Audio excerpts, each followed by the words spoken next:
C'est un veau qui a été abattu sûrement vendredi.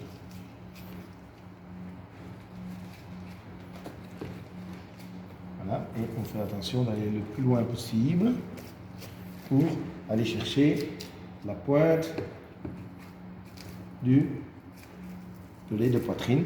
Ça, c'est le pelé de la poitrine qui est en fait la casquette de l'épaule de porc. Et de l'épaule d'agneau, on la laisse aussi. Voilà, on le tient, on coupe et on a le veau qui est démonté. séparé. 3 morceaux, épaule, poitrine, spirale. Ok? Ça, c'est les choses importantes. Alors, ce qu'il faut savoir aussi,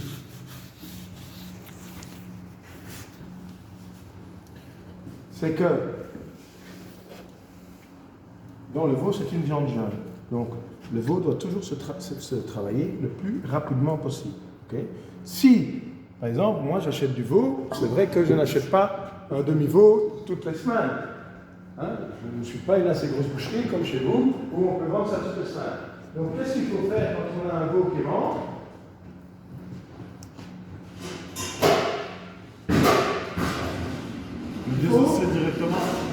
Désosser directement.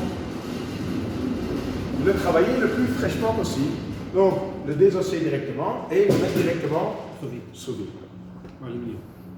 Sous vide et la viande de veau supporte bien le sous vide. Avec l'agneau, ça marche moins bien.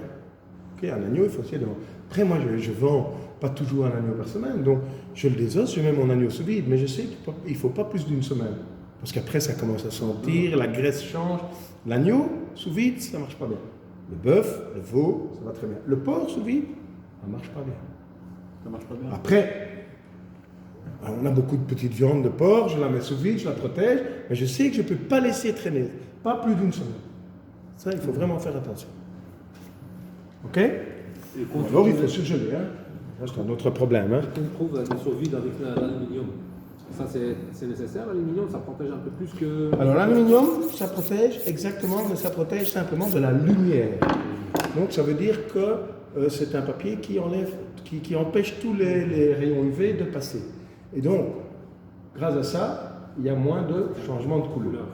Maintenant, est-ce que c'est mieux d'avoir un papier comme ça qu'un papier blanc, comme moi j'emploie le color paper? C'est bien si tu sais que tu vas laisser ça 15 jours dans ton frigo. Si tu es sûr de le vendre, moi, à un niveau, je sais qu'en tous les 15 jours, j'en aurai besoin d'un. Donc, je ne vais pas m'amuser à acheter mon bœuf toutes les semaines, j'ai un bœuf qui rentre. Je ne reste jamais. Ok, je joue sur le sous-vide, mais je n'exagère jamais. Après, oui, je ne dis pas qu'une fois je n'ai pas vendu ça, oui, ok, ça c'est tout le monde. Et à un moment, il faut réagir aussi, parce qu'il ne faut pas attendre. Hein, mais après, il faut essayer le sous-vide, c'est bien, si on ne va pas trop loin. Dès qu'on va trop loin, il y a trop de jus, le jus donne un mauvais goût. Essayez avec un animal de donner de la viande moulue qui a été sous vide. Bon, sauf s'il a faim. Hein. Mais je parle des animaux ici. Ouais. Ils ne mangeront pas, ils sentent tout de suite. Ils sentent tout de suite l'odeur. Congelé, il va le manger. Sous vide, il va le manger. Parce qu'il y a une odeur. Et l'odeur, c'est le jus de la viande qui part. J'entendais